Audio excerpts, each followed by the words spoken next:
Hi everyone, Margaret Maloney here, and today, with special help from Pam Warren, who has written a blog posting on 4 common mistakes project managers make, we're going to talk about those mistakes. They're mistakes I think we all have made and might continue to make if we don't watch our behaviors, all right? And I have certainly made these mistakes, so I'm happy to share them with you. The first mistake, using email when a conversation better serves the purpose. An in-person conversation. You might call email a conversation. Definitely I have been an offender here. I get it. Sometimes email seems easier. But very often what needs to be communicated in conversation. If you're co-located or close enough that you can talk face-to-face, that is the best way. And you want to spend time with your stakeholders and your sponsor face-to-face to help build those relationships. I get that it's tempting sometimes to send an email because it feels quick. Second one, I know I've done this one too, being afraid to say no.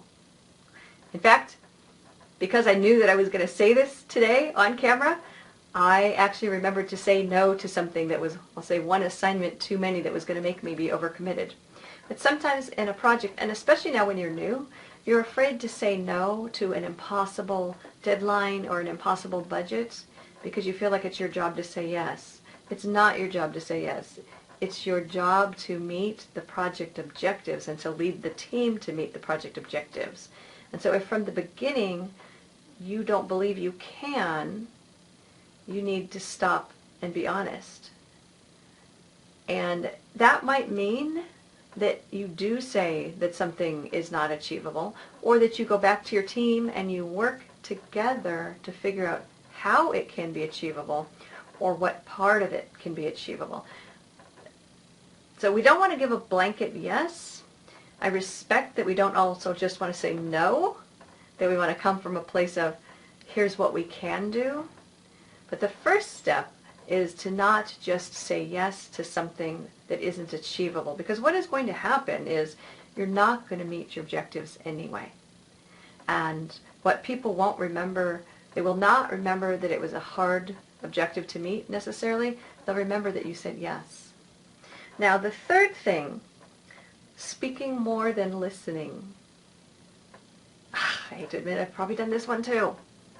It's not a fun one to admit. When we listen to what others around us have to say, and really listen, not listening as in I'm listening because I can't wait to tell you something back. When we really listen, we learn so much more about the project, our team members, what is going on, and it helps us lead the team to make better decisions, which make us more likely to meet our goal.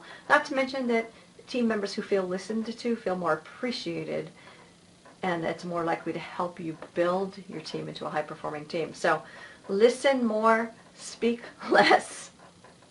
Should I stop now? But there's 4 things, but now I'm feeling like I should stop the video. No, let's do the 4th one. Failing to get feedback. We know lessons learned are important. But you know, I'm not just talking about lessons learned about the project. I'm talking about our own lessons learned as leaders. What you and I want to do is to ask our sponsors and our stakeholders for information as to how we are doing in leading the project. Then with that information, we don't use it to beat ourselves up and stay awake all night over a mistake. We use it to grow, to do a better job next time. Those are 4 common mistakes we make. Every single one of them is avoidable, and every single one of them is fairly easy to remedy with a little dedication and application. So let's remember to speak when it makes sense to speak and not use email. Let's make sure that we know when to say no or when to bring alternatives because we're being asked to do something impossible. Let's listen more than we talk, and let's seek feedback. All right. Thanks for being here. Bye for now.